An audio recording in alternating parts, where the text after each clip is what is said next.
Hello YouTube and welcome back to the channel here today. Today we're here for 2 more episodes of Mushi-Shi Season 2 now, episodes 3 and 4. Very excited to be continuing here. After last week's, solid start to Season 2 I would say. Really loving that opening. Again, I've added it to my Spotify. It's become part of the rotation. Heard it a couple more times. Full song there is really nice actually. And yeah, Ginkgo's going to be doing episodic stuff, which is pretty friggin' awesome. If we pop over here to the YouTube comments, that's not so friggin' awesome. So yeah, I mean, we're kind of just left to start the video proper. I can't really dilly-dally. I guess I can a little bit. Patreon, patrons. Let's give them a shout out. Let's do that. So I have a Patreon. It's linked in the description below. $6 a month. You get things 1 week early. If that's something that interests you, potentially you're really into your Mushi-Shi, really hankering for that next upload. It's up there already. Also, if you like everybody else and love the horses, some Musume makes your life all that much brighter. Potentially check it out as well. Princess Tutu. No slouch in that department either, I would say. Either way, a very big thank you to Sean, AJ, Akamansa, Bananarama Hamadarmasama, BD422, Brendan M. Gibbons, Brett Jones, Bryce Peak, Capella, Choberibi, Copley, Cure Dynamic, Dakota, Dapper Dwarf, Diark Lord, Ed, Fancy Question Mark, Fried Rice, Fruit, Gloriana Tenebrae, Glyke, Hans Peter, Ika, Yako Yavanen, Joran, Jacob R, Kosogtha, Clem, Kotbejamot, Lick H, Lou, Matthew Bratcher, Mickey Babbers, Miru, Mistake L. Chen, Molly Weinberger, Mr. Maniacs, Nature Without Man, Panic, Pencil Shop 333, Runlight B&K, St. Lily, Sal, Sam1373, Skeleton, Tentacle Member, Waifu Overdose Without a Net, Charmy Boo, Binshi, Kelvin, Hayato 138641, and Aussie. Thank you very much to everybody for giving me money. I enjoy the money. Again, Mushishi is an episodic show. We do not set it up in the same way we set up other things. Last week was really good though, especially that second episode. Just that one shot at the end, mind-blowing. It was crazy stuff. This episode, I took a little sneak peek and it's called Beneath the Snow, so it's going to be snowy. Kind of like that opening. It's very shivery, pardon the pun. Let's jump in. Let's do it. Episode 3 of Mushi-Shi Zoku Shou coming right up. And there we have it. Mushi-Shi Season 2, Episode 3, up there ready to go. 23 minutes and 46 seconds on this one. Sync up accordingly with your own copy. I have a version called Arc. It has the Deki Nai subs. If any of these things are relevant to you, please pursue those avenues. If not, there's a picture-in-picture version in the description below for your viewing pleasure. Let's give this thing a 3, 2, 1. Radio, 3, 2, 1, go. And I'm recording. Oh, it's playing Shiver. I love this song. It's going to be very low-key start to these videos if we just jump into the opening like this as well. It's a very sparse song.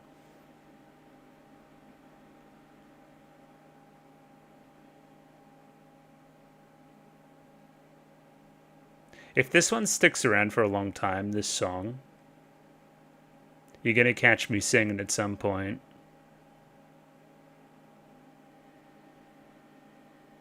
Which, again, nobody wants that. I'm a terrible singer.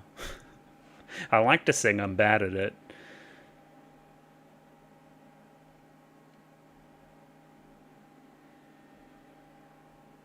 Also, yeah, just on the lyrics, I was kind of talking about it last week, how it could be interpreted multiple ways. If you listen to that full version, she's definitely talking about a romantic partner. Like, it's confirmation there. For sure. I mean, you're going to have to get pretty esoteric if you think anything else anyway.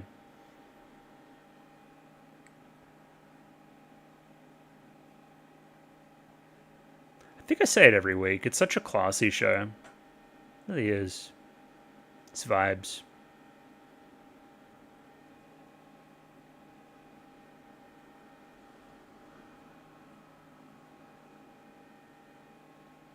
Oh, that's an interesting order. Sure. We flipped that in the previous episodes. Oh, it's the little bird guy. I love that guy.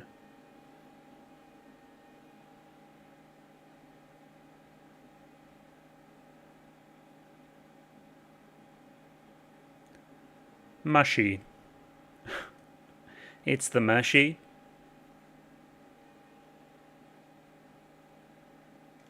There's the snow. Now if we just go beneath it, Oh, fun. Okay. Cute little game.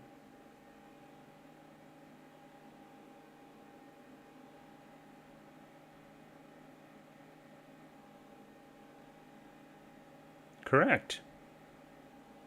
Very well done. Okay, inevitability, fate. Well, we're quite similar. Interesting, okay.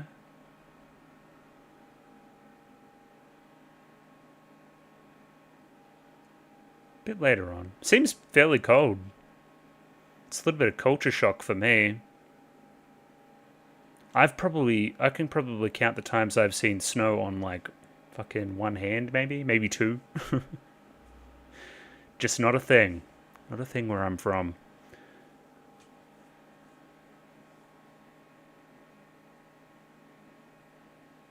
Oh, it's Ginkgo. Hell yeah.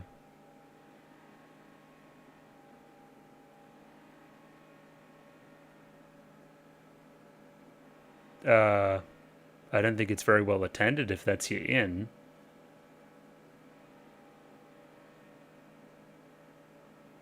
Some may say it's buried beneath the snow. Ooh. Are you the little kid grown up, maybe?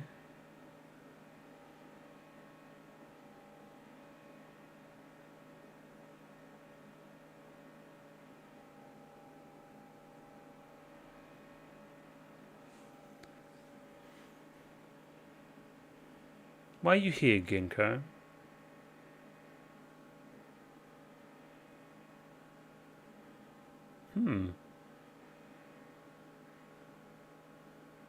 Mushi snow?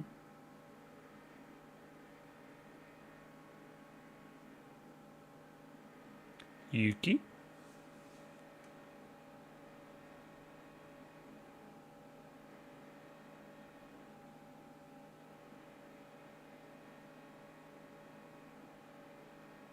I thought Ginkgo was going to be butt-ass naked there. Got kind of excited. Oh.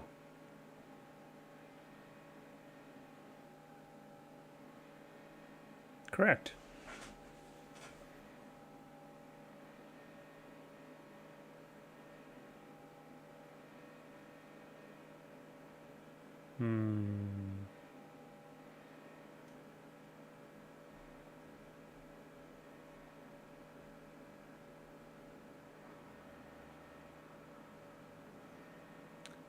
We're really pushing the limits of like this water as mushi type thing, which I like. The so smoother, snow smoother. That sounds disadvantageous.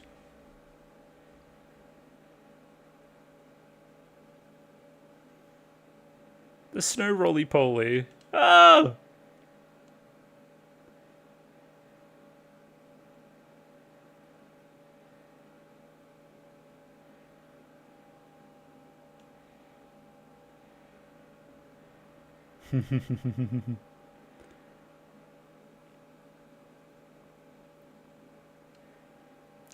Less funny.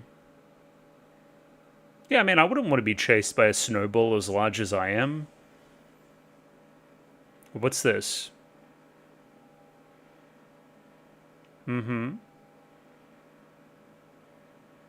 That's like parasitic. We don't like that.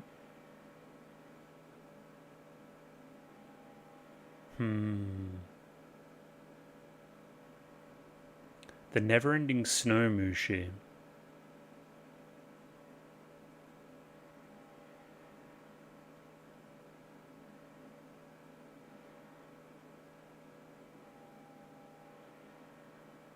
There was a lot of snow surrounding that one house.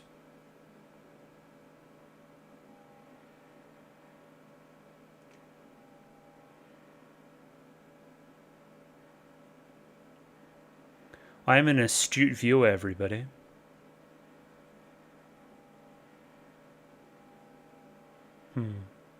Okay.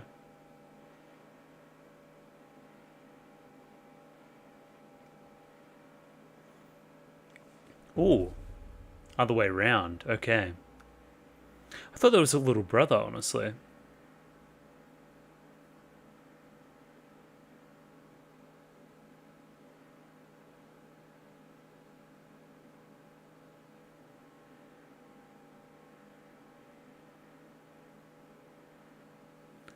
Tire.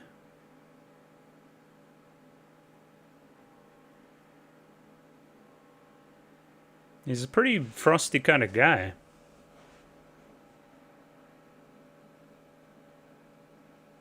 Mushishi.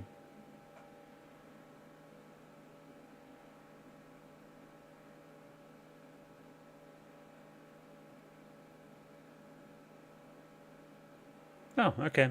Me mum's still here.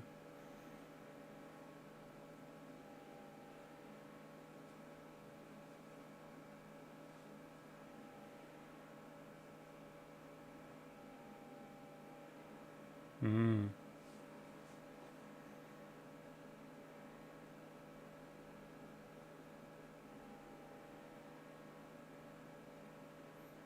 What was that day? Please regale me.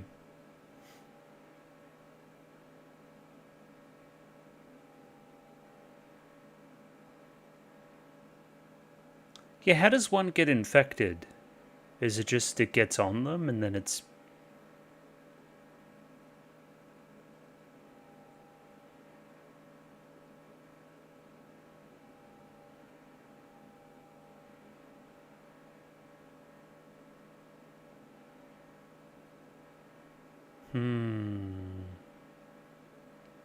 And just like that, huh? But emotionally, we're tying it to the sister, so watch for that.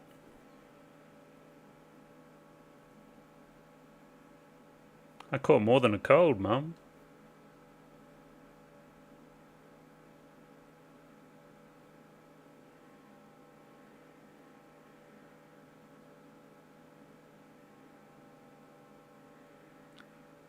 Love the soundtrack here.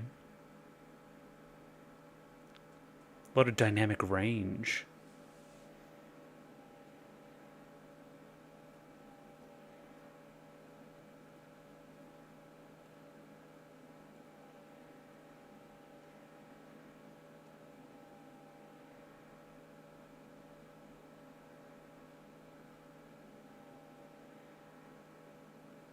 You're as cold as ice.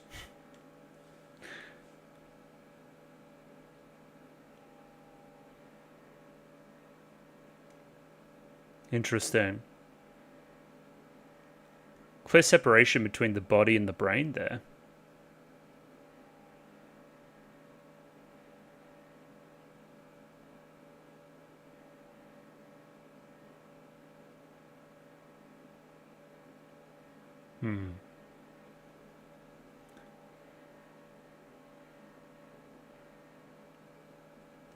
So, I mean, should I leave it or should I'll at least say my general theory right now. It's a metaphor for depression? Yeah.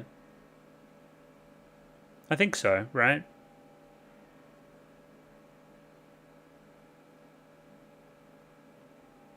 Feels almost like last episode, which was all about inevitability, and there was nothing we could do, and learning to live with that.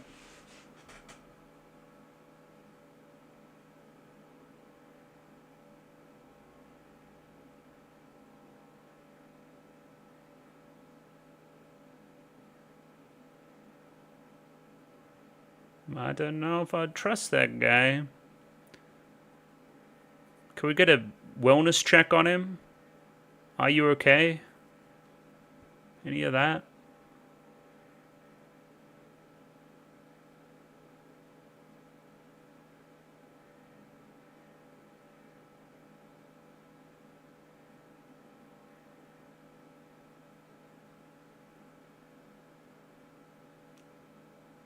Touched by Mushi.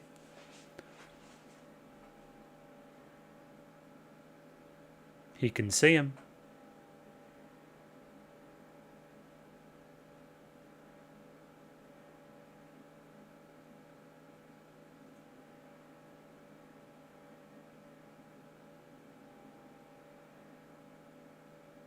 I see. That's how we're tying the lake into it, too.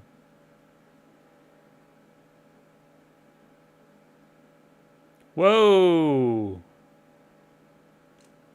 Well, I mean, Ginkgo said it, man. Your body's gonna feel it even if you don't, so... Is he... Did he just... He'd be dead, no?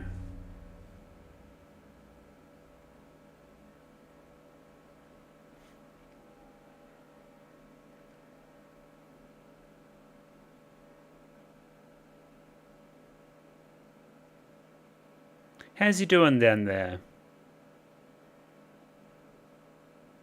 Probably not fantastic, right? Or the Mushi kind of protecting him? Can he breathe?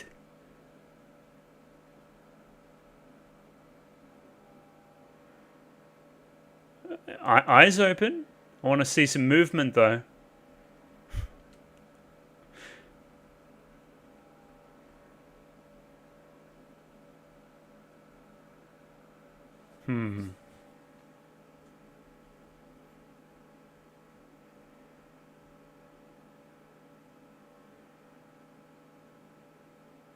Come on, Ginkgo, chop chop. Get to diving.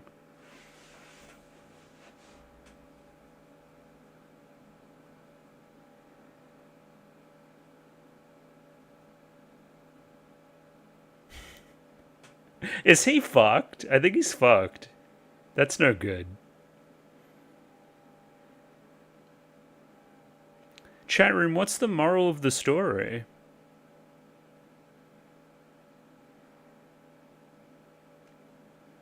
You know what that would imply.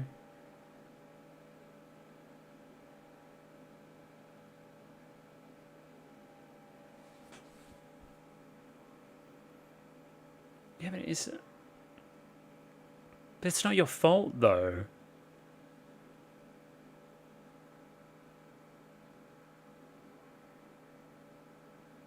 It's fucking the circumstances, man.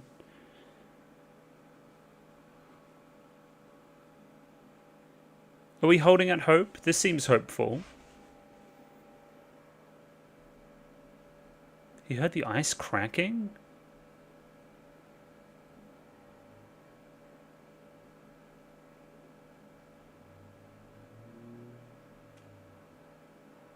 The fuck happened there? How'd that happen? Ooh. Ooh, I think I know what's happening. Yeah. Oh, but it actually worked this time. 'Cause see, that mirrors the time that,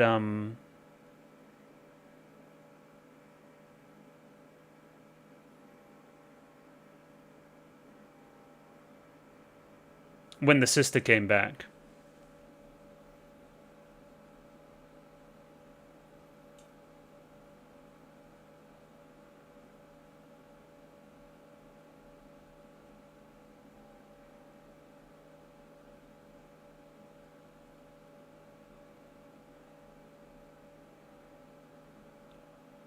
That lake has claimed many lives. Don't go near it. Especially when the ice is cracking. What are you doing?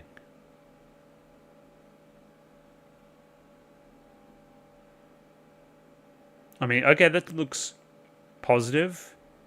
What's up?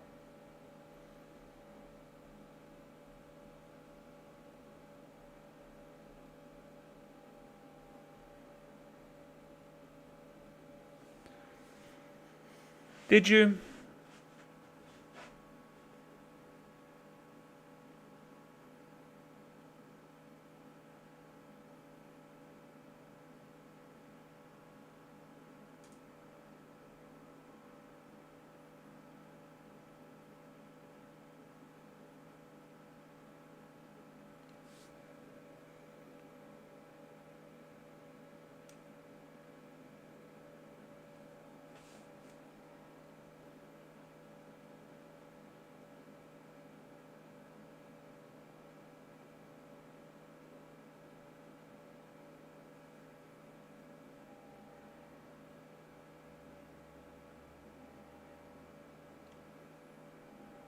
Tell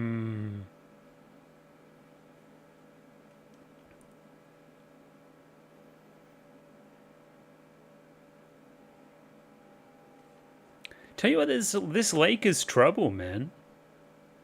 That's a killer detail though, like an absolute heartbreaker. That he like doesn't even remember saving her or trying to save her, you know.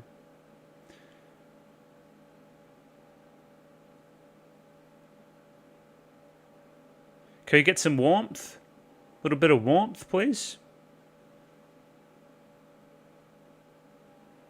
A little fire or something?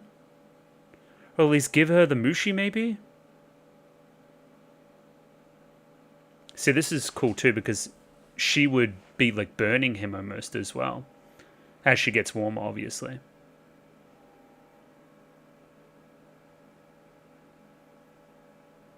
See?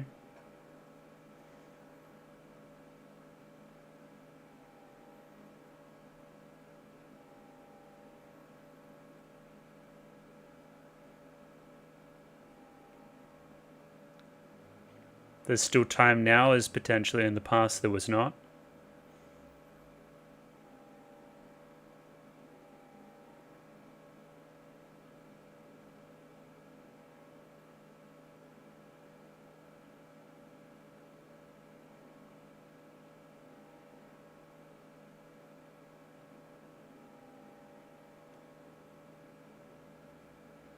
It's good to see we have a nice cheery episode here today. I feel like shit. Please, produce me a happy ending. I think it's happening.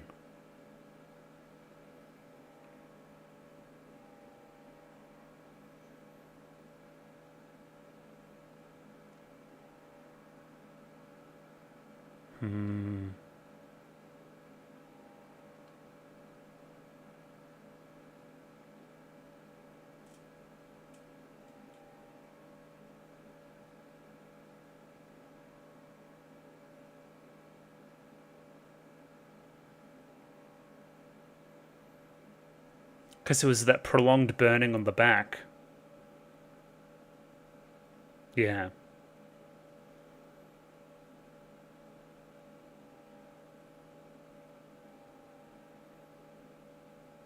It's a pretty simple metaphor at play here, but it's really powerful. I like it. Yeah. I think that Mushi was taken out by Tai's heat.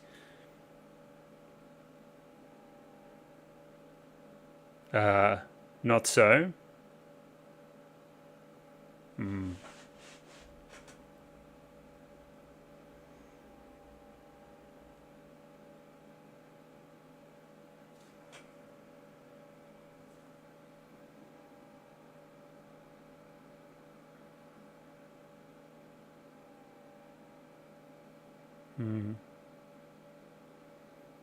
It wasn't protecting you, per se. It was just doing its thing.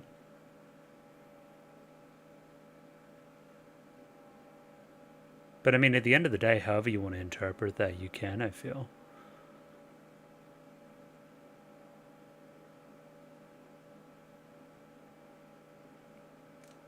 Closure. The ability to move on.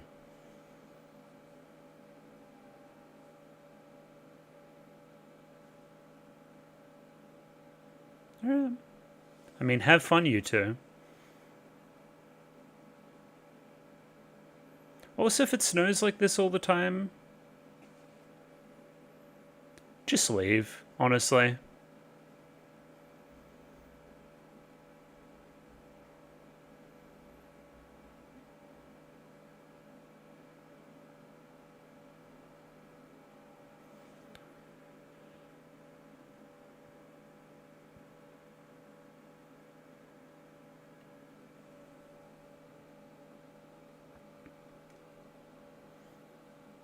I feel like they've kind of nailed...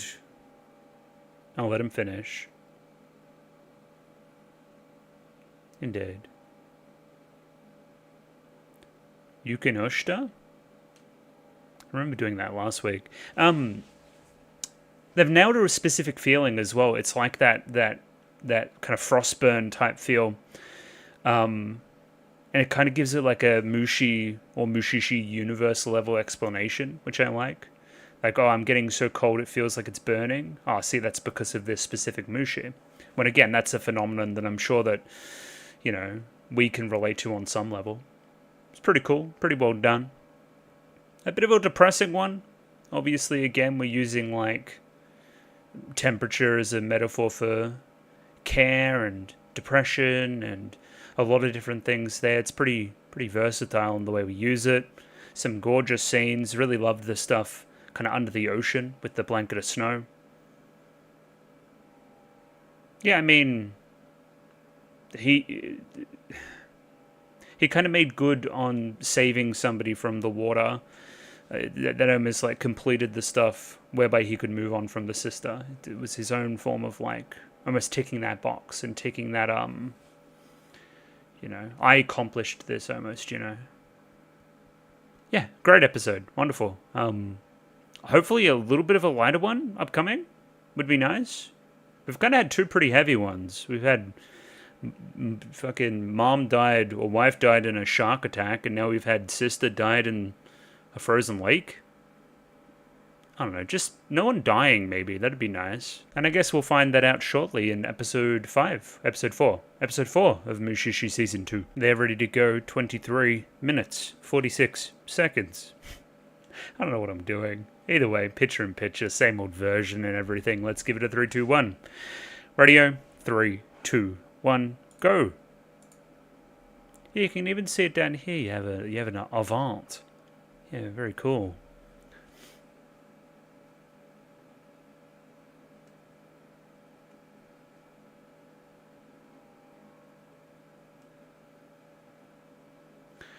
Another general question for the audience.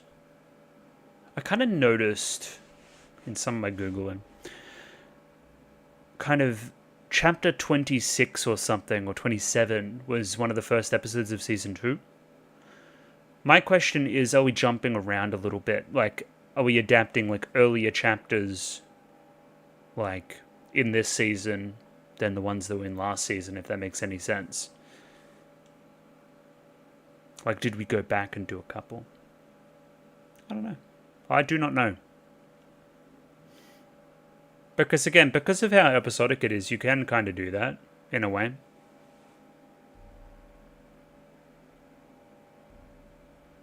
Okay, people are commenting on horse video, that's good. We love horse video.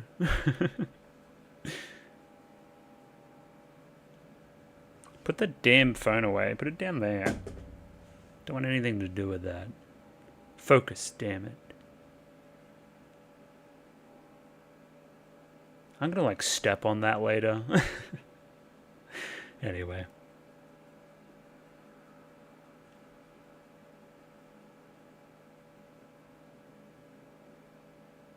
They most certainly do.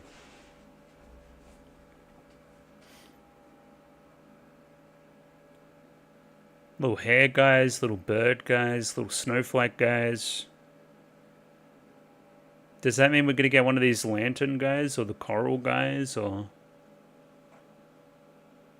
Ooh, a coral Mushi would be really fun. Again, that water theme too, and you could really have fun with the design. That's very gorgeous. That's that golden hour. Like almost, you know. Like that sunrise golden hour, I guess. Alright, it looks like he's in some kind of poison swamp. A la Dark Souls. I can't smell the anime, unfortunately. I would love to. Thank you for telling me what it smells like. If I could smell the anime, I'd be watching a different show.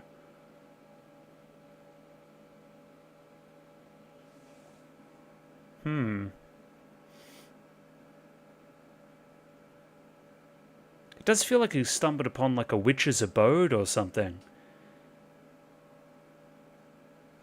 Whoa. It's Adashino.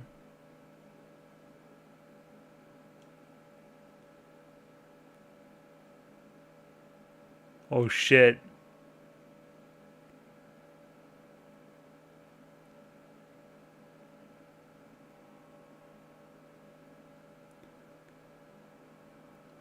What the fuck?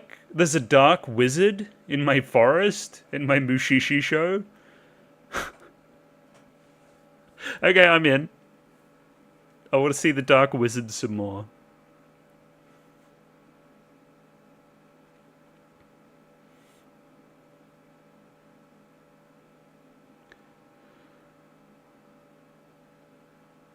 Who was he looking for?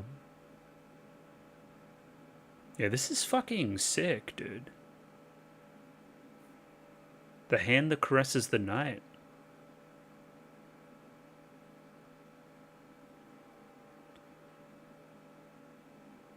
That's probably underselling it a little bit.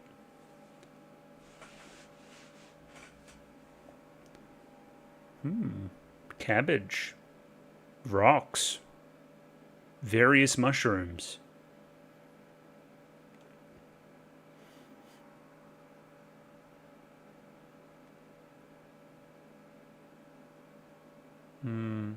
Yeah. We're going to be looking out for whoever that was.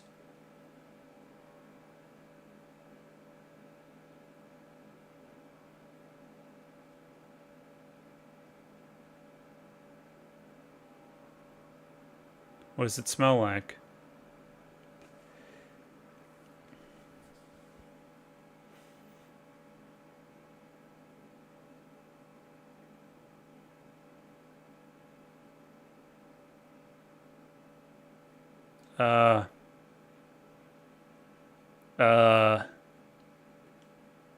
The vibes here in this episode are great, man. Also, what a background there. Holy shit. Alright, Tatsune's the guy with the fucking powers.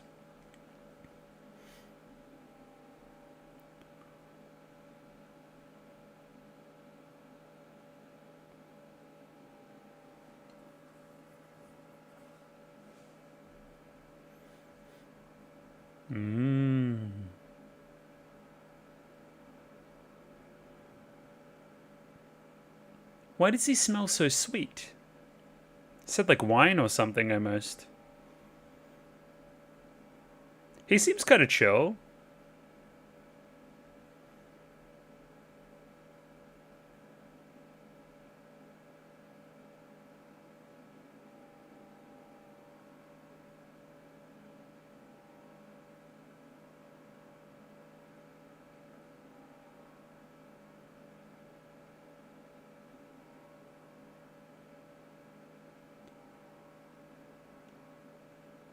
What's happening?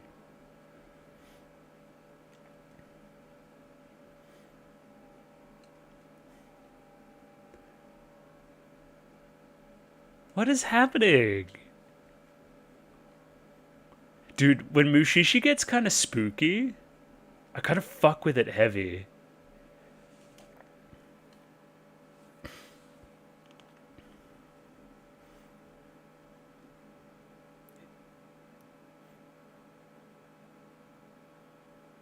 Watch, because he's about to hear your ass too.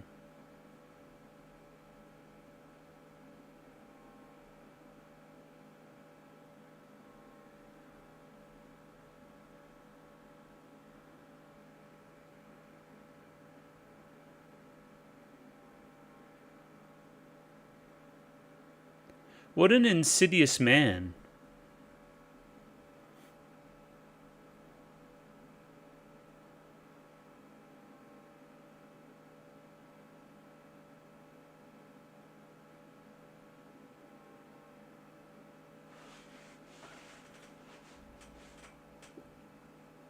Huh.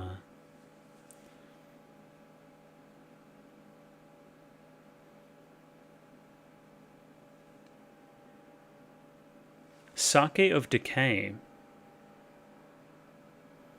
Almost like, what do you call them? Like stigmata, almost.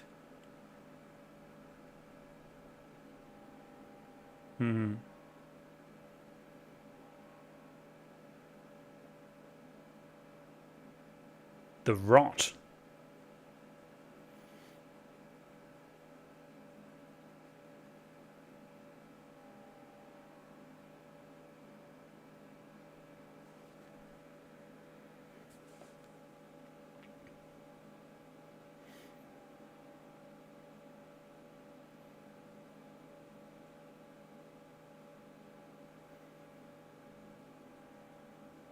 Huh.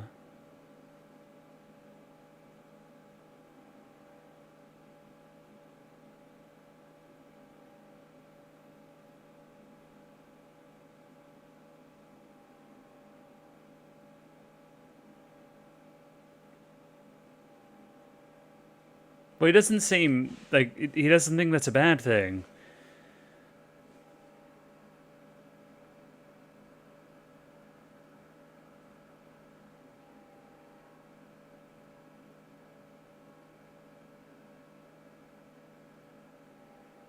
Well, okay, I mean, I don't want to lose my own brother then.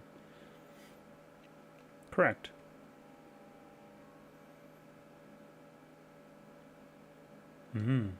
Interesting. So we're gonna fight back with like the opposite substance. I got some corky recently.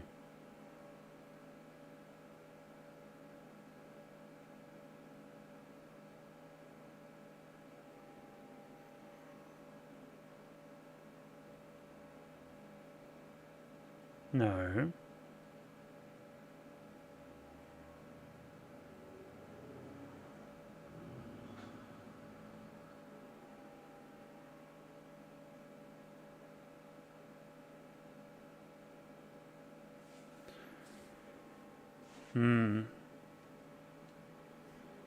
So you thought it was just a medicine that you would give the brother?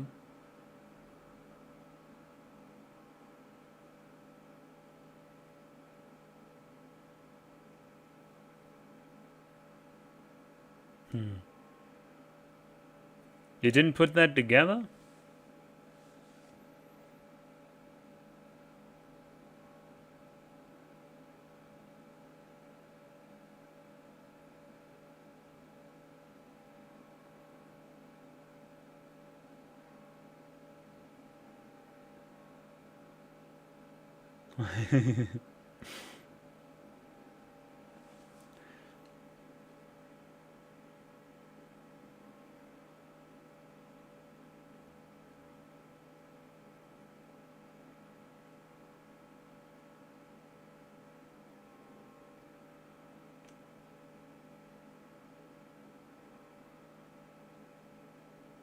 Do not place yourself above nature.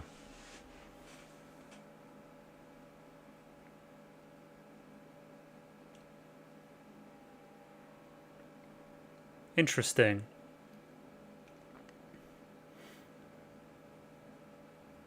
He's a pretty sinister kind of guy.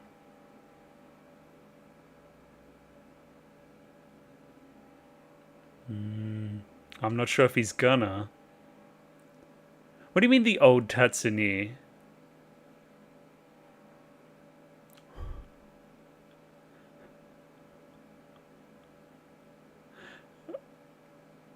Okay. Sure, man. We need to get this guy some fucking milk. We need to save him. He's been tainted. He's been poisoned.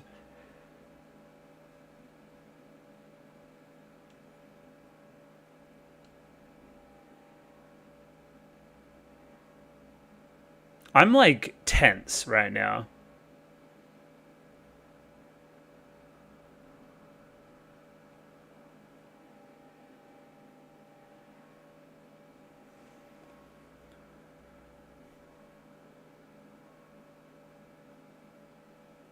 Is this him coming back?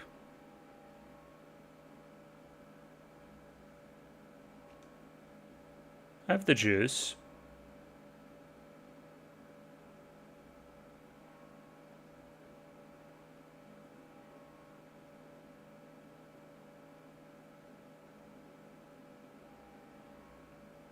Okay. So things have gotten worse. Seems like we took that King of the Mountain thing to heart a little bit. Lots of dead animals. He's almost just killing for fun now. How did Dad die? Please tell me.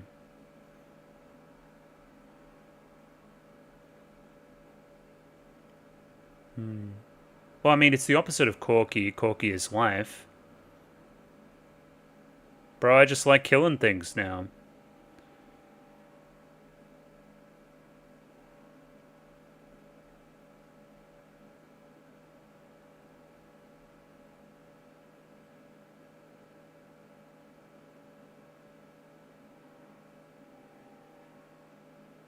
What a freak.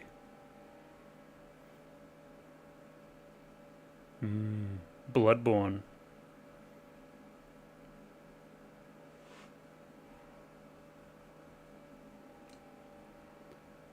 Mum ran away?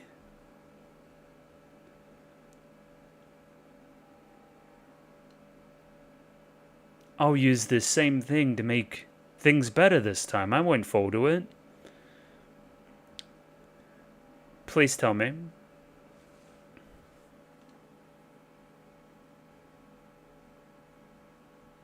Oh, he's becoming invisible?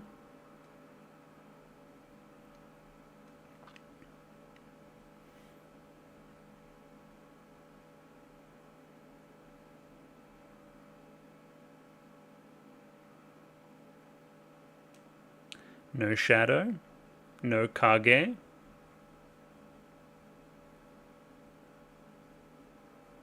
And then he's just Gonski. Spirited away.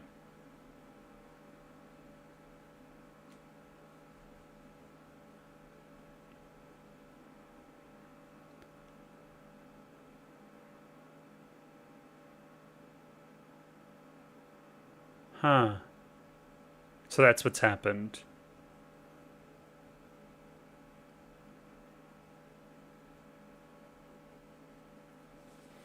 Yeah, that's what I thought happened. So that's why, they think he's invisible. He's lost his soul? My killer ghost dad is on the loose?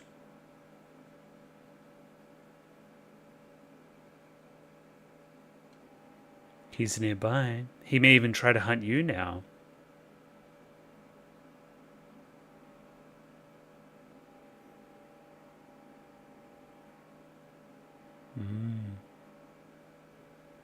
No.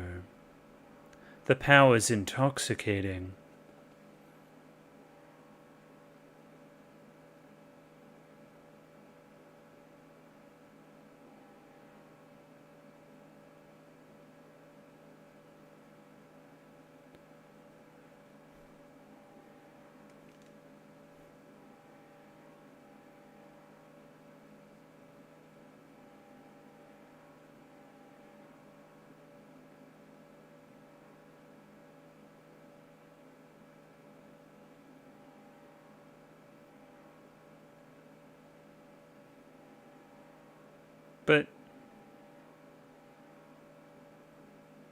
But you've become the thing that you hated.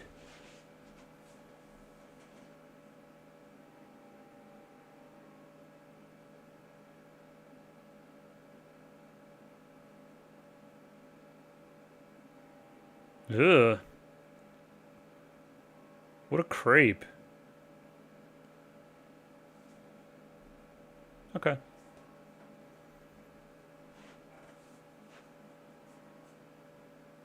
He's skulking about.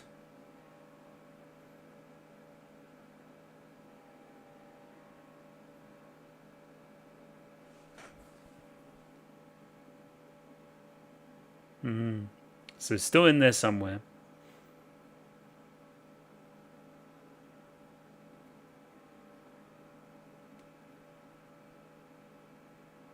Whoa, no, different guys.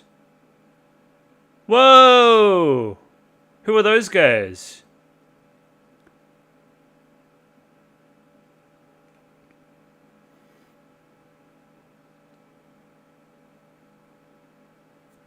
How are you just shooting at dudes when you don't know who they are?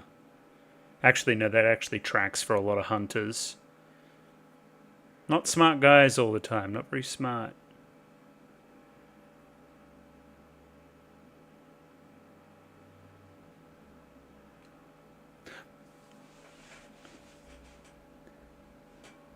Yeah. I wouldn't hide in like an animal's den. That could be like a bear fucking cave or something.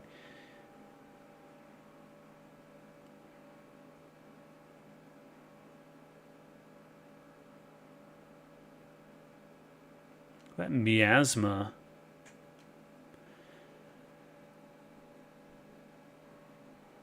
But I mean, this is obviously playing off of that King of the Mountain kind of alpha stuff. All it took was one shot and he's like down on the pedestal again. Yeah. Felt like he was top dog, now he's not.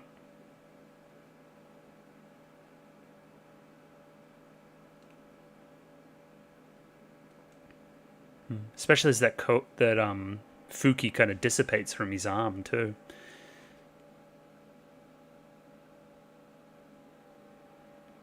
He's almost losing that streak, that kind of killer instinct.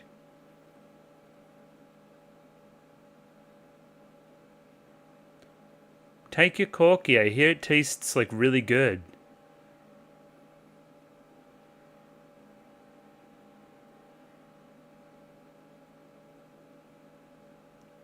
Whoa!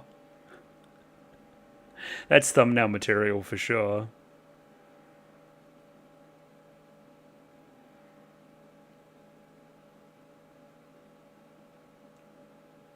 Oh my god, Princess Tutu, no. Did he fucking die? That was sick though. We've turned up the budget, man. There's some fucking cool looking shots in this. Okay, arm gone.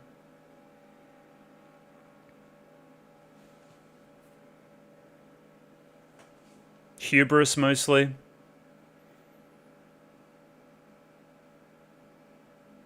Oh yeah, they always go for the eyes for sure.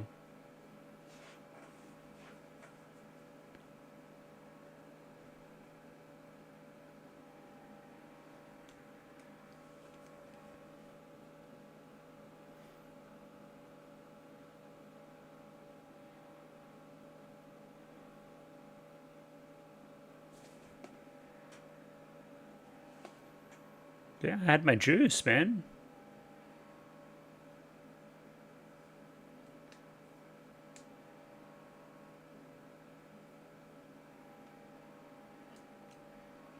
Alright. I'll have to teach you with one arm, though.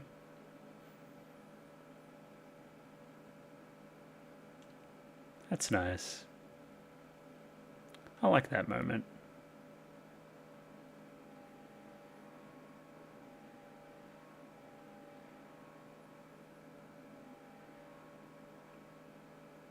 It's a little fucking ferret or something.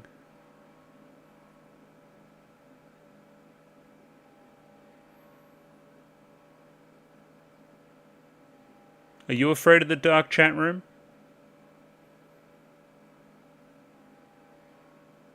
Cavorting?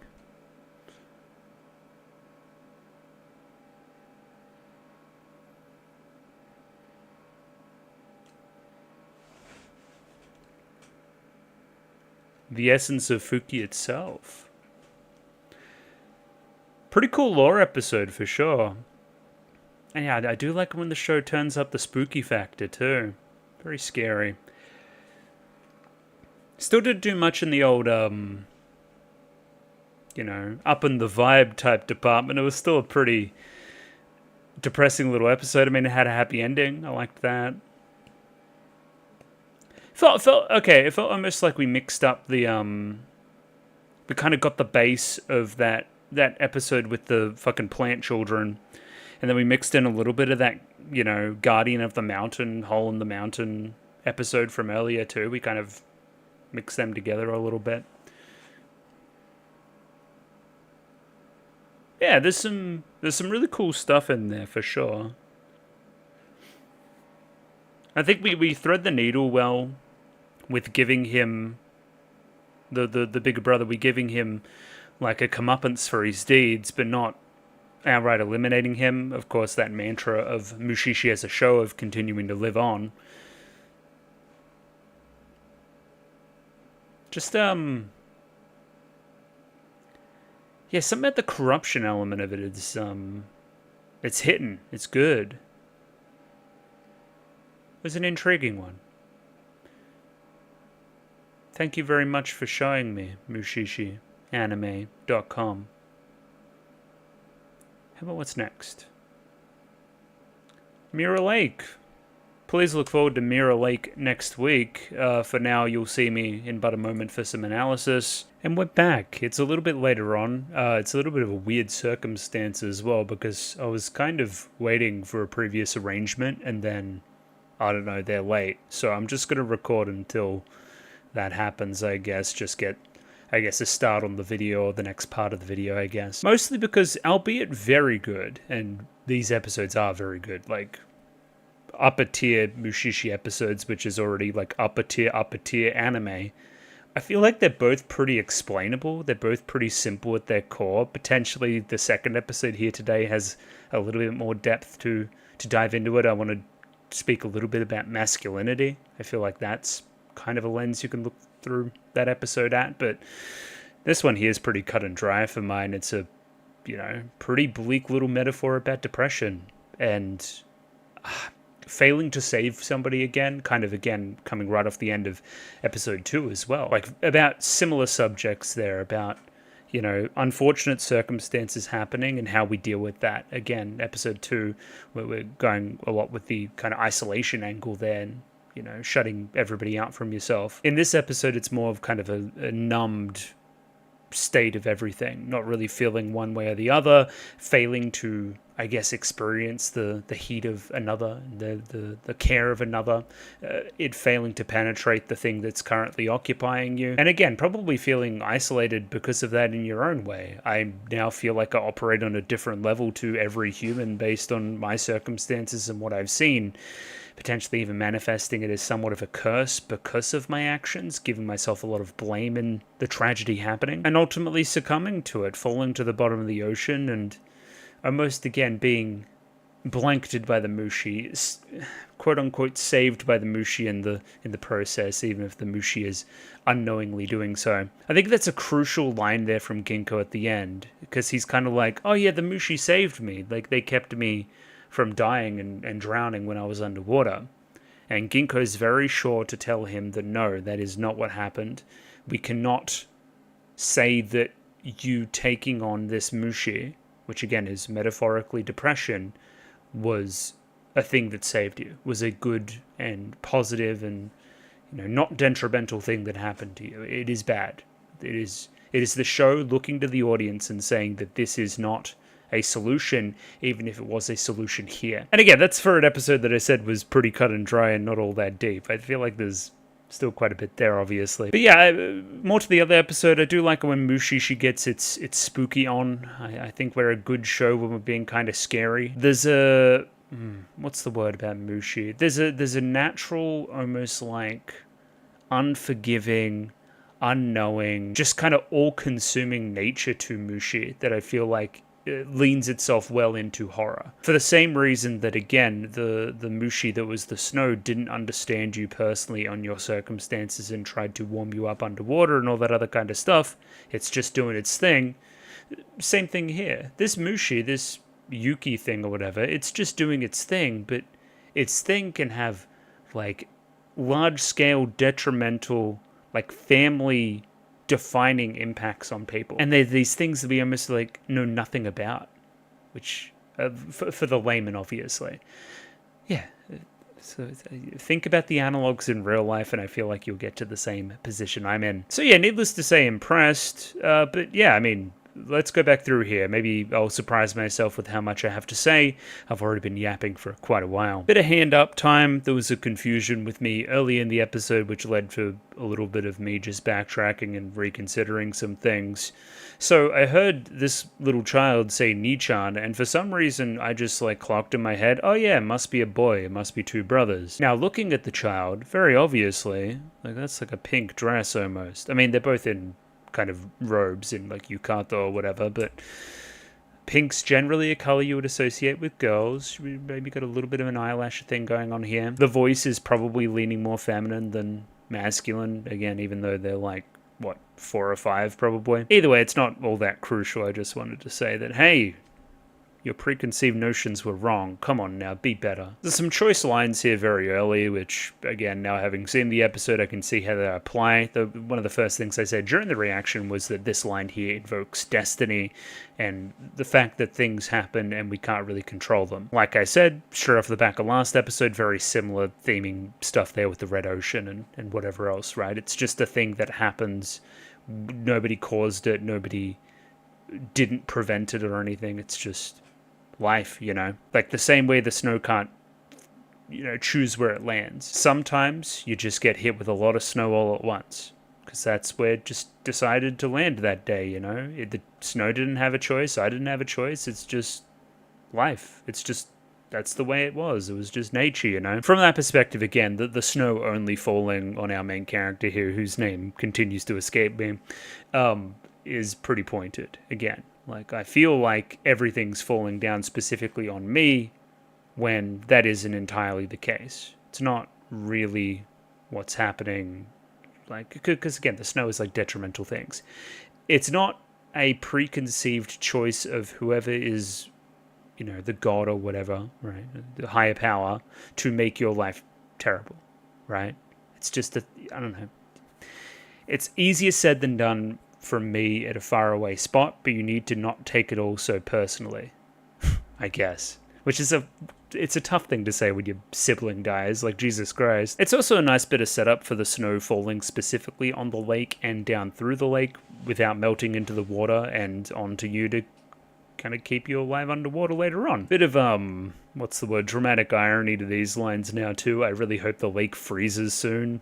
Yeah, I do too, for your sake. Jesus Christ. Some time passes and Ginkgo enters town. One thing that I'll mention right now without actually going into the scenes proper, like that Ginkgo has a justifiable reason for actually being here. Like, I don't know, it's a small little thing, but it's needed, I think. Like, why is he here?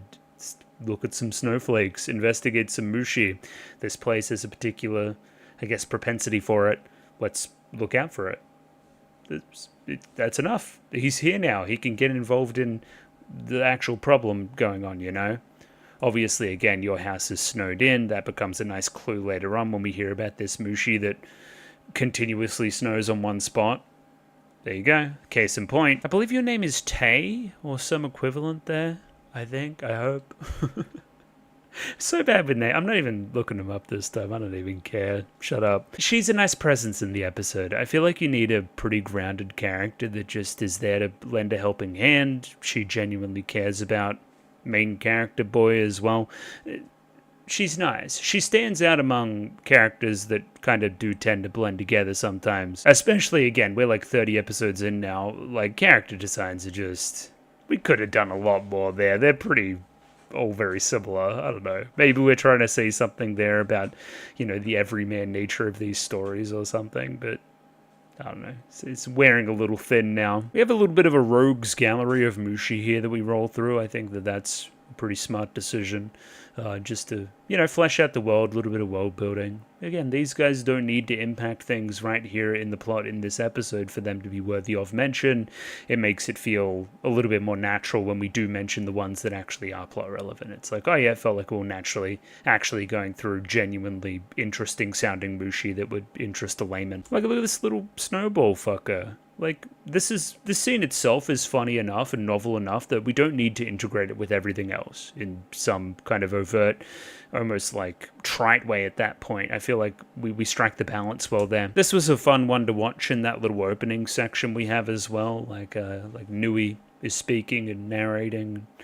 This Mushi's on screen. It's fun that we can recognize them when they do appear. But again, this is the Mushi of the episode. It is like a snowflake thing. It clings to an animal that is quote-unquote possessed, and the snow will follow them. It'll also begin by kind of sapping its body heat as well. So they're very cold to touch and, again, have an adverse reaction to generally pleasant, warm things like, body contact and like a warm fire and everything else in between. It is called the Tokoyuki Mushi, of course, the never-ending snow Mushi. And yeah, I mean, just think about it on a scale. It is kind of taking your baseline tolerance for temperature and just moving the entire scale like one way, like moving it more towards the, colder side being more pleasant. An astute viewer may hear that little story about snow falling on a specific spot continuously, having seen the eye of the character that kind of lives within that house as well, and think, hey, put two and two together, it's probably that guy. That's the reason for the snow, and he's your little friend. We just connect all the fucking plot Lego pieces here very quickly. Toki and Tei, thank you for the character names. I will be forever grateful. And here's Toki himself. White as a sheet? I don't know, what other metaphors or similes for white can you have? As white as me, I'm pretty white. Yeah, so, I don't know, it's infected him, it's the thing, the mushi, it's happening, oh my god. Early on here with Toki, you can kind of see some of the signs of what I think the episode is trying to get at, depression and whatever else. There's a very pointed scene where Tei says, are you sure you're okay? And he's like, Betsuni, he's very quick to push it away, There's no light allowed in the room, it's very cold and dark and depressing and damp. The parents are almost... like they obviously still care, and there's a almost blood-curdling scream from the mum a little bit later in the piece too, which I thought was quite good. But again, they're not going to be the saviors here, I guess. Once again, the problem is too internal, and again, they're probably also focused on their child that recently passed away as well. So, they can't always be there for him because they're going through their own grieving process as well. The plot here comes together quite well. I mean, we say a lot with a little, we imply a lot. Just again, it's a day not too long ago. The night was very still, and I thought that I heard my sister outside. For some reason, I thought for a second that my little sister had come back. Now again, this is before we see the scene later in the episode where we definitively see her pass away and her die in your arms, essentially. It is so beyond reasonable doubt that she is not out there. She is very obvious. This is very obviously like an episode that you're having or something. It's not... It indicates to me that you're not in a mentally good place and you haven't fully come to understand what has happened. If you would even entertain the idea that she would come back. Which again is in itself kind of ironic because you go through a similar thing at the end of the episode where you do come back from the bottom of the ocean. Ocean, lake, you know what I mean. And this kind of episode, this thing that he experiences becoming the impetus for this Mushi to take hold, which again, I'm seeing metaphorically as depression, is all very pointed, right? Me not being able to let go of that experience with my sister dying in my arms, right, is the reason why this thing is affecting me now and hasn't stopped affecting me since. How could that be anything but depression?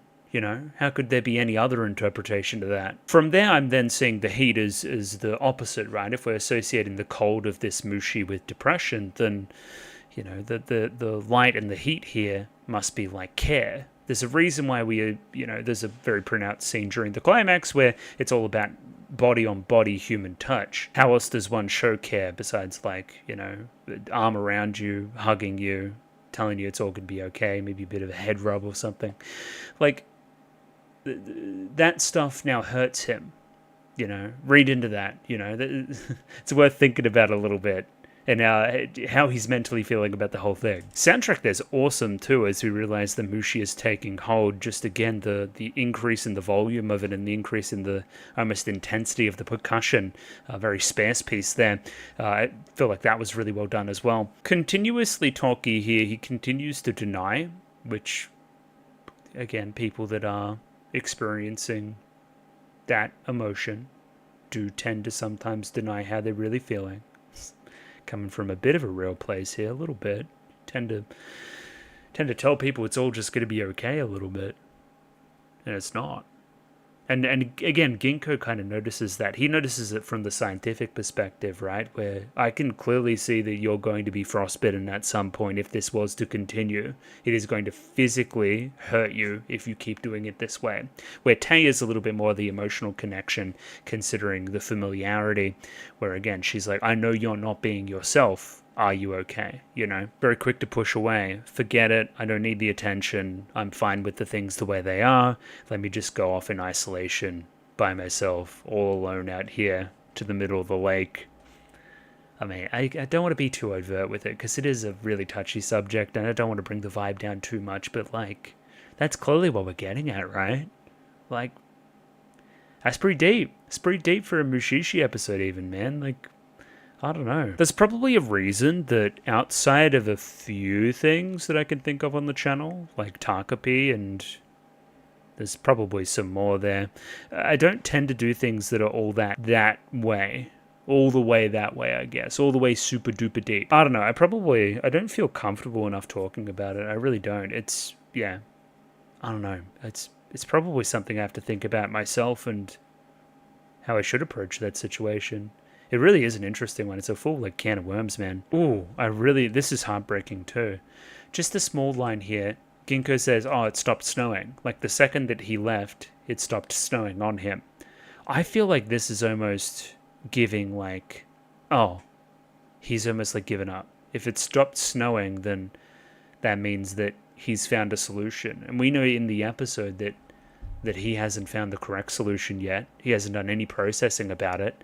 If the snow, like, stops... I know that he moves and the snow follows him, blah, blah, blah, blah, blah. Logistics be damned. I'm talking more metaphorically.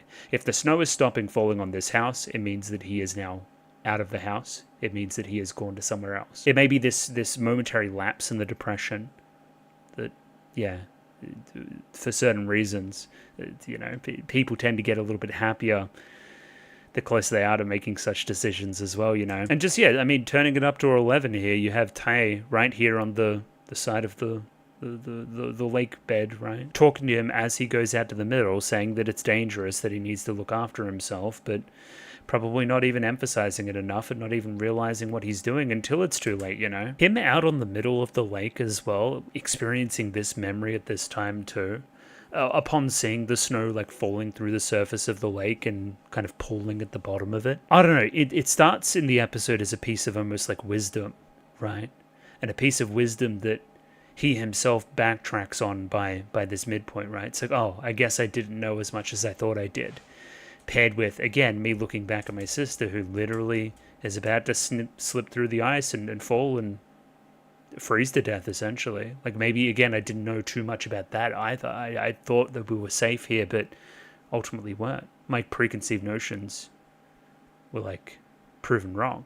Now, I did misremember slightly. His boat itself, as he's almost, like, hypnotized, thinking of the memory of the sister and looking at the snowflakes falling through, because, again, he can also, like, see Mushi now, obviously. He kind of, the boat, like, runs into some ice and capsizes and he falls in. Now, read between the lines, right? Because he didn't, though. You put yourself in a dangerous enough situation and almost, like, let go of the wheel. I don't know. I don't know if I'm out on a limb there. I feel I'm still interpreting it that way. So yeah, then we have Toki on the bottom of the lake.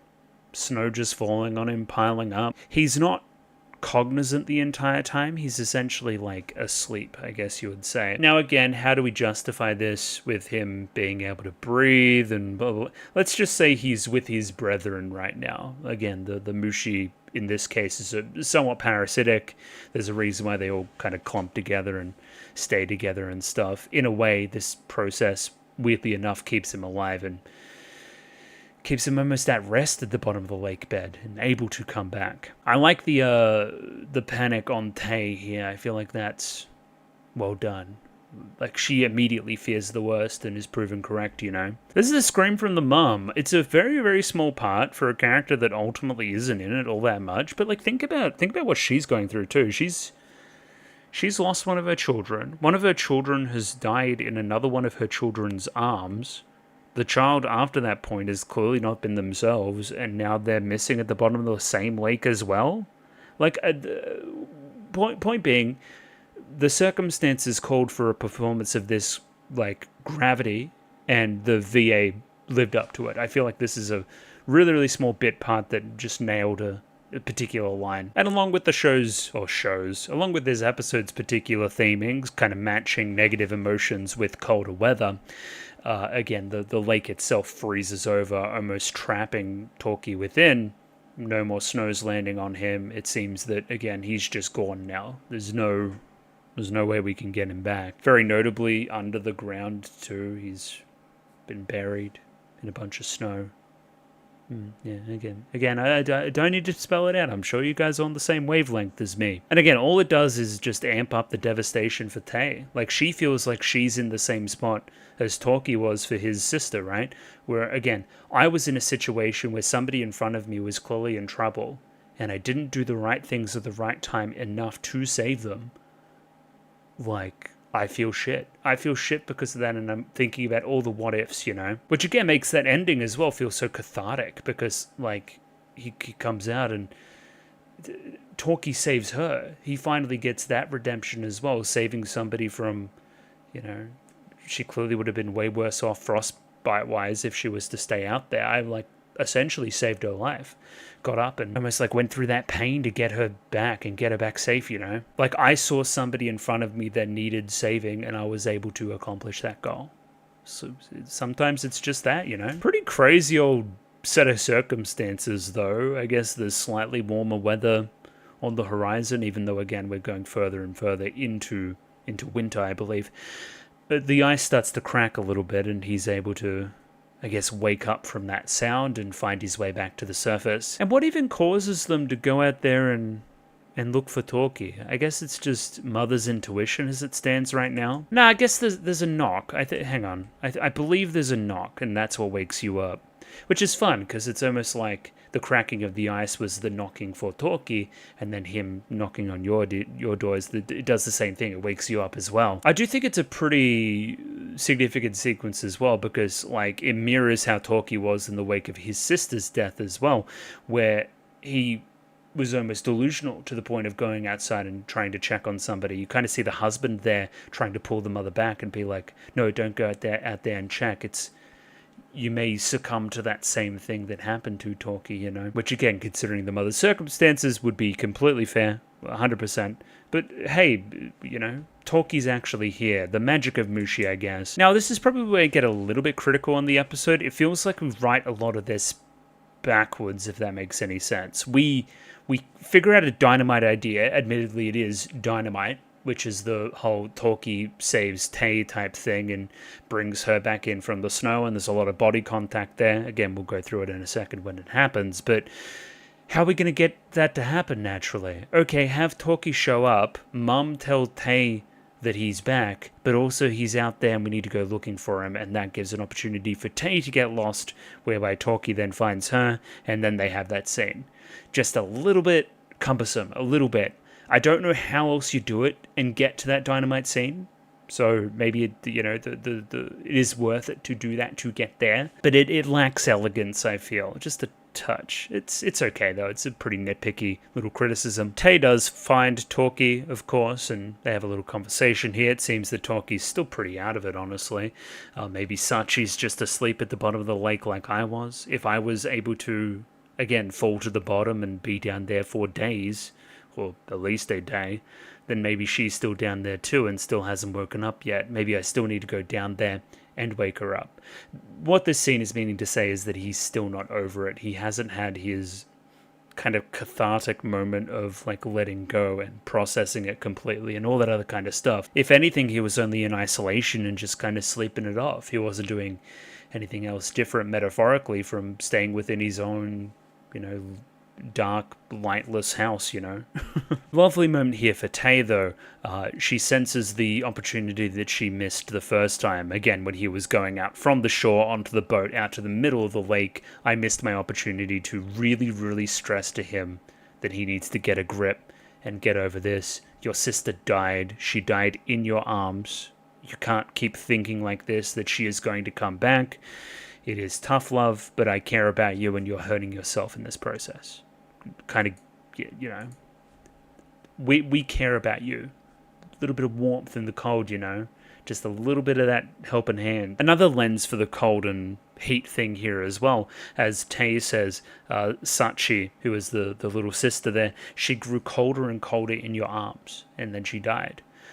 Cold also represents moving further on that scale towards death. So again, the more you embrace the cold and the more you move in that direction, the more you almost disassociate yourself from how humanity operates with temperature and whatever else, the more you're moving more towards death, more towards the side of Sachi, you know. And what it takes to almost wake talky up here is Tay going through the same fate, falling into the freezing cold ice water and needing saving. I mean, what are we doing with the snowflakes here? Is that just an effect put over? It looks like it is. It's very well done. It reminds me a lot of some of the digital effects stuff that we're doing in the opening as well, almost. It's very sharp. It's very sharp in my picture right now on my monitor. It just looks fantastic, man. Some of these backgrounds too, dude. Like, holy shit. Holy shit, it's blowing me away from that perspective. Like, some of the best backgrounds like that decade of anime almost. Like, that's how hot I am on them at the moment, man. Metaphorically in the scene as well, we also see her lantern fall into the ocean as well. You are under the same risk as falling to the same place as Sachi, as Toki has been moving. That light has been snuffed out. You're moving more on that scale from, normal heat to cold to death.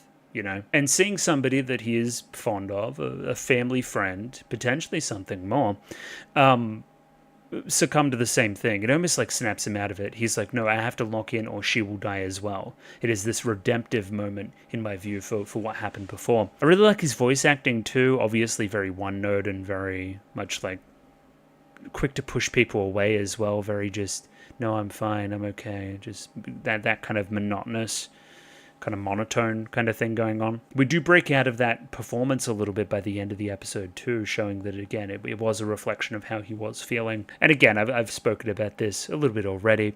I like the human touch element and it producing this burning, but that burning also producing a sacrifice for you, like this pain that is almost foreign to us right now. Another person lying on your back, of course that doesn't burn, but it's something that I'm willing to go through to save my friend in this circumstance. And I said, I believe I said a little bit early on in the day as well, it kind of mirrors this feeling of like so cold it almost burns. It gives like a tangibility to that. I feel like we've all experienced that on some level. Like that's how I'm feeling this scene, I guess. Imagine that whole feeling on your back at once. They're really nailing it. Again, I was critical there before about some of the structural stuff, but this kind of stuff they are nailing. Like again, him running through the snow, saving Tay, thinking back to this time, even this effect on her face right now, very similar to the one that was on Tay's there before, and a really specific feeling there too of like feeling Tay's heart on my back, where again I didn't hear that sound, I didn't have that feedback this last time. It shows me that there is hope in this case, where that immediate hopelessness is the thing that threw me into this kind of state in the first place, And crying those tears, actually finally processing it, fully recalling what happens, believing that it has happened, not thinking that Sachi is going to randomly walk through the door one night, and not thinking that she's still just sleeping at the bottom of the ocean, actually processing that she is dead at this time while saving another. Very, very well done. Very well done. At that point as well, the Mushi also stops taking hold. The heat, or the excessive heat from, again, carrying Tay on my back, kind of stopped the Mushi and stopped that whole process. It kind of turns into, again, like I'm gone back to normal. My feet are starting to sting from the frostbite. I can feel the tears against my face moving from, again, the searing heat to a little bit more of like a cold thing of kind of water in a snowstorm being on your face. Like I'm feeling like a normal human again almost, And again, it's no accident that we time this exactly with the moment that he makes peace with his sister's death as well. It's no accident there. They're intrinsically linked. Straight into epilogue time now. Tay, mostly pretty okay, just minor frostbite.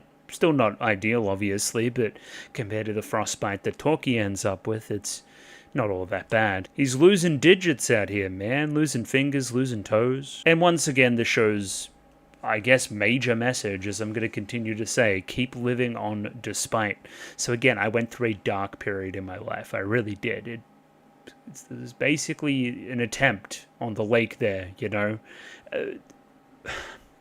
So I like that we don't come out of it with no scars from it, I guess. From no scars from the entire experience. Again, think about, I don't want to say the attempts in real life. It's not very clean all the time, And there is long-standing marks sometimes as well. But again, he has to learn to live with it now. What's done is done. We can't go back. just got to keep moving. Got to keep moving on, you know? I've kind of been through this scene already as well. Very, very crucial. Hey, when I woke up at the bottom of the ocean, I was covered in a blanket of this snow mushi type guy, right?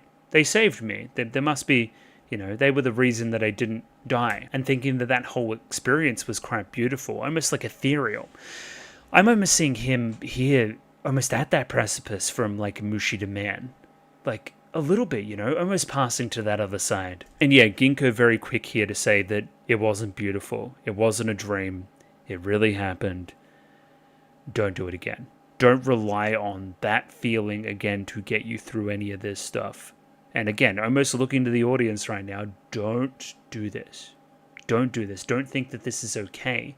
Take this as a word of warning. You were extremely lucky in your circumstance. Extremely lucky. That Mushi did not save you. It's just the way the cookie crumbled that day, you know? Yeah, lots of really good epilogue stuff here. Very quick, but I love finally actually, like, full on, not burying the sister, obviously, but putting her to rest. Like, that's the perfect metaphor for me becoming okay with this thing, right? For finding some peace with it and coming to terms with it. Yeah, that's lovely scene. Even this line here too as well. Winter's only just begun here. Like, there might be worse times that we go through here in this section, but there's still going to be spring on the other side. That's the emphasis there as well, you know. As well as obviously come inside and get warm. Back to normal. Bow on the story. Lovely. I will say, I do want like a little bit more Ginkgo focus in one of these episodes. I guess he has more to do next episode, but we'll follow that in the next episode, maybe a little bit more. But I'd like Ginkgo's the main character. I feel like he's moving a little bit more in season 2 towards almost like side character in his own stories sometimes, you know, like he's just merely watching and recording more than anything else. He's good to get the plot moving too. He's good to give information to like disseminate that to make people make decisions. But anyway, I feel like I've been stood up. I don't have an answer for where this person is, and I've finished this episode here, and it's gotten quite late, chat room. I may endeavor to continue this tomorrow morning. I feel like that's probably the best vibe. And finally, again, back here the next morning to talk about episode 4, which again, weirdly enough, I thought that this would be the one that I would talk about more, but now that the first part's done, I'm like, okay, I talked about that one quite a bit. Anyway, it turns out when you slow down and look for things, you find a lot more and can bounce off a lot more topics and whatnot. So number 1, this episode is about atmosphere. It is atmosphere, even more so than the rest of the show, which is, again, already one of its major tenets, you would say. It feels like I'm in, like, there's like certain Dark Souls zones. You know what I mean? You know the ones. Especially it feels like Dark Souls 2. It feels like Dark Souls 2 quite a bit. Maybe it's the piss filter. It feels like we're in like a witch's forest. It feels cursed. It feels dead. It feels, again, the opposite of all these other locations we've been, which is obviously alive and the river of Corky is flowing through. To me, remember that episode 26, where, again, the river of Corky kind of deviated? This almost feels like the end result of that. Like, the river hasn't been through here in millennium or something, right? And this is the result. It's just a bit of a drab old piece of land and whatnot, and again, that kind of opposite substance that Yuki has taken hold instead. Starting again very early here with even like Predator-esque shots, right? It feels like we're skulking behind Ginkgo and watching for him, which again goes into the plot here when Ginkgo smells something and then again feels like he's the one being hunted. Obviously, again, this leads into the climax of the episode where we subvert that. Again, the character that was the hunter becomes the hunted, both again by literal hunters and the rest of the wildlife. They get their, you know, pound of flesh back, I guess. I also think the description of it smelling like a rich kind of fruit wine, but kind of like sour, is a really great description. Like, to me, that's such a... It's really, like, evocative. You can kind of, like, feel it in your nostrils even by just saying those words. It's almost this, like, sickly, kind of sweet, like, really... Like, bitter smell is the wrong word, but you know what I mean, though, right? Like, yeah, I feel like they're... I don't praise the moment-to-moment writing of the show a lot, or at least the sub-work here to translate that, but that's a good piece of, like, dialogue that's just, like, it's a good prose. It tells me things, you know? And it's almost like at this point exactly, like Ginkgo catches up with himself and he's like, oh, that smells like, oh, look at that guy. Oh no, I'm in trouble. Now, maybe I was just, you know, watching with my eyes closed or something, but why does Ginkgo freeze, per se? Is that the power of the power? I thought the power just kind of beckoned wild animals, I guess. Because again, they would be kind of attracted to the smell and not, again, realize it's kind of weird and realize they're in danger and whatever else. Again, maybe we'll just call it the general concept of fear and that fear working on all living things. Again, Ginkgo being a living thing himself. I don't know.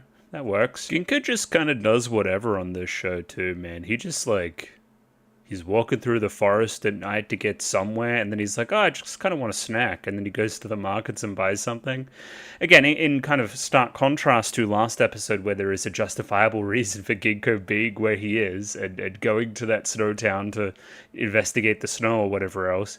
He's just kind of fucking around and stumbles upon something. I don't know, it's a new one for the show, maybe. At least a little bit. Oh, this is actually quite sad now that we're looking back. So, Dad has power. Dad keeps killing all the fucking animals, right? Hey, we've got excess meat. Why don't you guys go and try to sell it and make use of it and whatnot, right? Obviously, it's been, you know, killed in this means it's going to reek, right? But at least, hey, I used to be here with my brother doing this. We used to be a thing that like united us almost against our father, right? And we used to be on that same level, and it's kind of like slow whittling away of that relationship as well as the power takes hold of the brother as well, you know? It leaves you kind of all alone and like very timid trying to sell this meat. I don't know, it's quite sad to me. I think this was the background I shouted out back in the day. Back in the day being, again, yesterday. This one, gorgeous. Absolutely gorgeous. And again, we have the... Again, we're doing this in Tutu as well. What's the difference between a raven and a crow? They're both here. I'm going to say they're crows. They're both generally omens of bad things and death and whatever else. And again, I mean, this is all just leading into the end of the episode, right? Like, the crows finally turn on him. As soon as that power imbalance swings the other way, the crows don't... I mean, they're hanging around here because there's a bunch of, like, dead bodies and you procure them, right? But as soon as you become that same prey, you're now susceptible to the pecking, you know? It's just... It turns it on its head, you know? This is when we meet Tatsu. Again, we'll learn more and more about the power and how he hunts here in a moment, but he's a very sinister figure at this juncture. He's clearly got like a dark streak to him, you know? I don't know. It's almost... He feels very shonen anime almost. Like, I don't know, you instantly clock that this guy's kind of bad news. I wonder how it is, because again, I have been critical of the character design being a little bit samey, but this guy does stand out. I think it's the eyes. I think the eyes narrow a little bit more here. Bit of the posing, he's very confident. And it's crazy, right? At this point, he's like brazen, almost, in how... He's not like hiding his ability or how he hunts or anything. He's like, oh, I'll go hunt something in half an hour. It won't take me long. Ginkgo isn't exactly stealthy behind him, but still follows. And lo and behold, he uses the power in broad daylight straight away. Like, he doesn't care. He's showing no caution, I guess. I do like Ginkgo as kind of the arbiter here as well. He walks in and he's like, no, stop doing that. Stop killing that deer. Let me actually explain what's going on with you and why it's occurring and whatever else.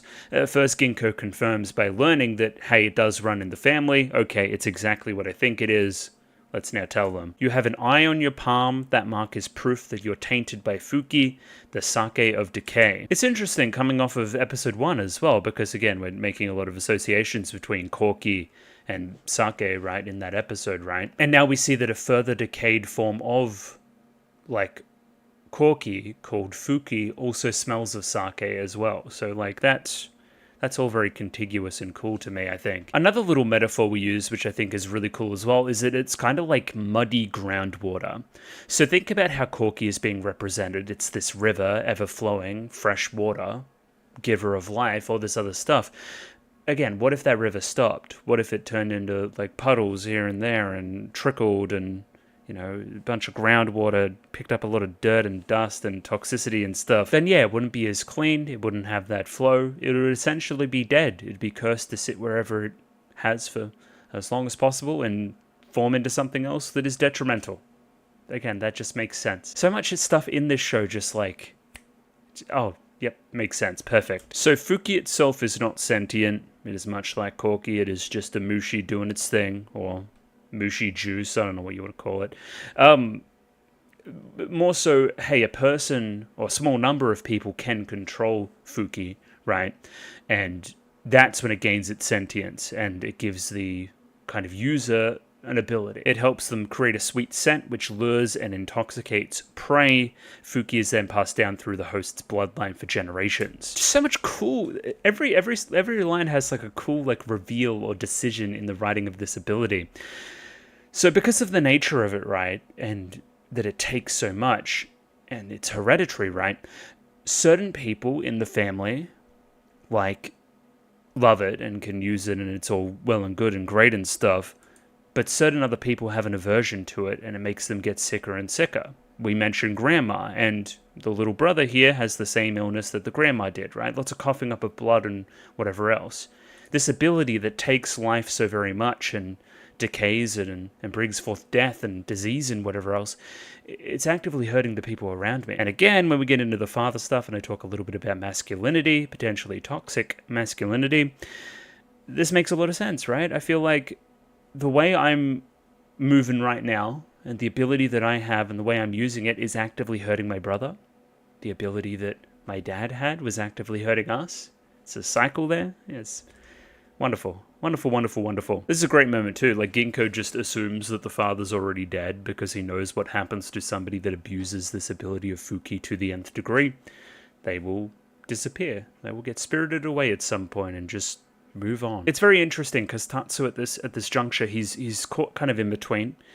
Because again, he's half still on the good side and moving towards the dark side, right? So he's like, you know, oh shit, it's great that my brother can be cured, but I still don't want to be cured.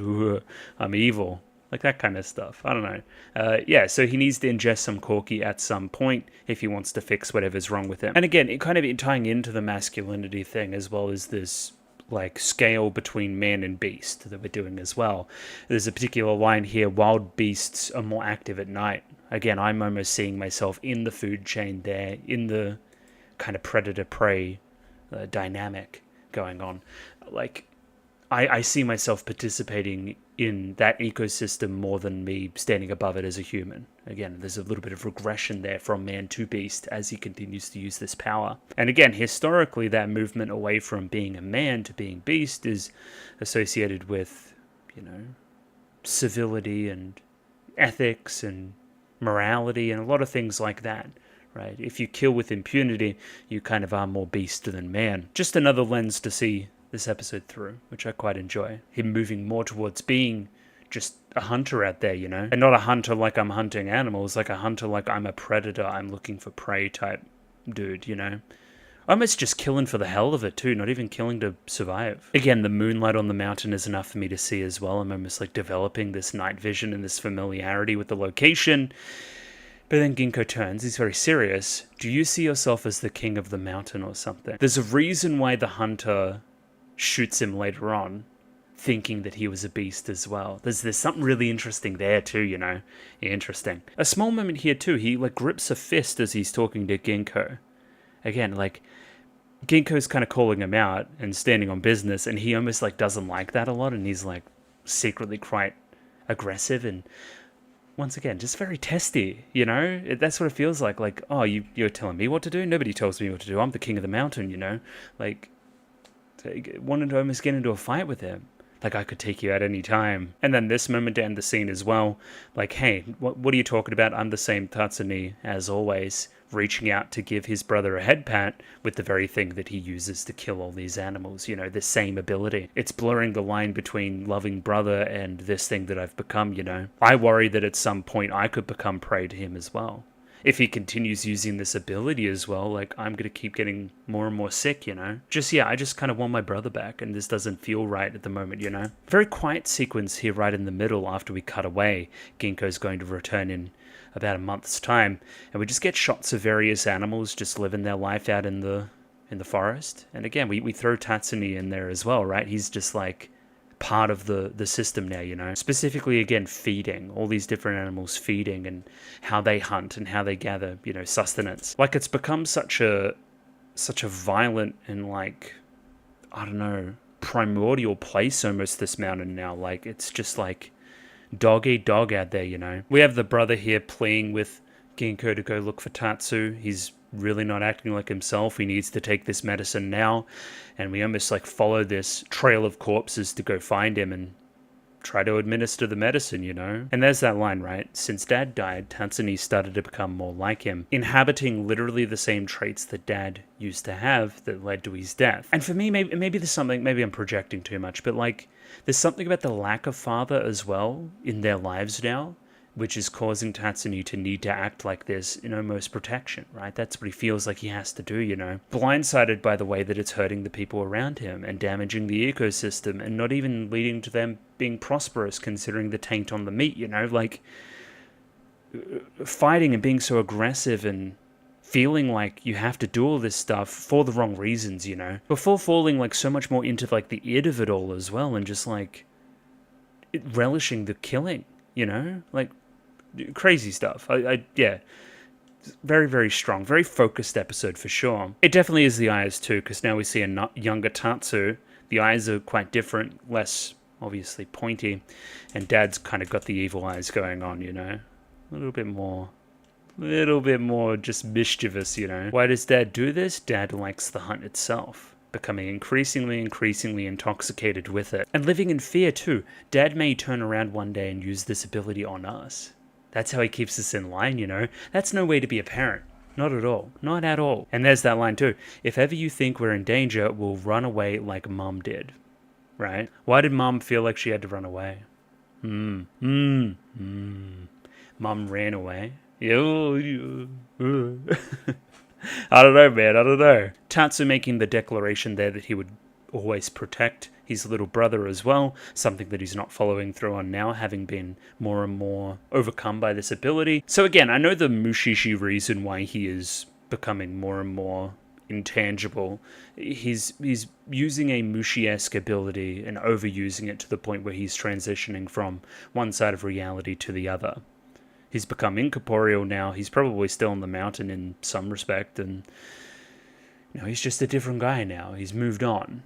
What I think is more fascinating is the metaphorical understanding. There's many different interpretations, I feel. Why would a dad that is overly violent, you know, single father trying to protect kids in current year maybe, why would he leave the children's lives? He could have died, right? He could have been shot. The violent past finally kind of caught up with him. He could have been arrested. He could have just walked out on them, not considering the kids anymore. There's lots of things that you can see happening here almost metaphorically, you know. And again, like Tatsu falling into those same trappings, you know, he's going to go down that same path if he doesn't rectify things. Another spectacular background there too, man. Holy shit. My quote was yesterday, I think it was, about how good these backgrounds are, probably ranking them other similar shows that have really good backgrounds. Like, I could scarcely think of anything better. I think it clears a lot of the Kyoto Animation stuff happening around this period. What would that be? Like your Hyokas and your Hibikes and whatnot. Obviously very pretty shows, but just not on this level, I don't think. I'm trying to think of others. I can't really think of anything that kind of analogous. I mean, Made in Abyss has some really good stuff. That's almost around this point. I wonder. Please answer in the comments below if you have any particular examples. We finally have this confrontation here now with Tatsu as well. Oh, Ginkgo, you made it. There's so much like foreboding, dark energy radiating off of you. I don't know. He's very scary. He's clearly gone further and further into the darkness in between visits, right? And this here feels like some of the most crucial stuff in the episode, right? Again, Tatsu, he really wants you to drink this drink, right? It's like, no, I'll drink mine whenever I want. He almost, again, is very aggressive towards Ginkgo of like, don't tell me what to do, don't almost like touch my brother like that, don't kind of like give him you know, stuff without my permission. I'm in control here. And again, Tatsu's justification here is like, I never want to feel that powerless again. I never want to feel like I could be hunted down at any point again, you know. That's why I need to keep having this power and keep on using it and keep getting stronger. Again, just intoxicated by the power here, you know. The little brother there kind of breaks him out of it before he runs away a little bit more, and then we hear a gunshot. It's almost just... There's a moment where he does run away and his old self kind of tries to take hold once more. He's like shaking, he's looking down at his hand, like I have to get back, I have to, and then it's all too late, you know. It's no coincidence here, as I've said previously, that they shoot him and think that he's a wild beast.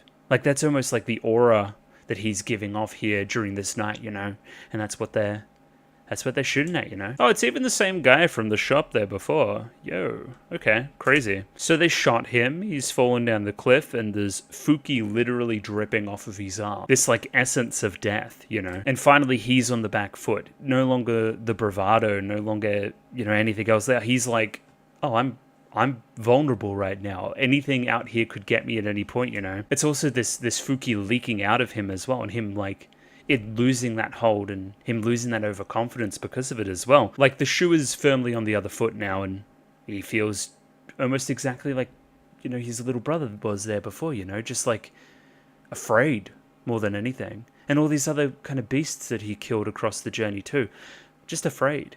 He's finally getting a taste of his own medicine. And yeah, as this essence drips out of him more and more and more, he just becomes like you can almost see it there. VLC, please.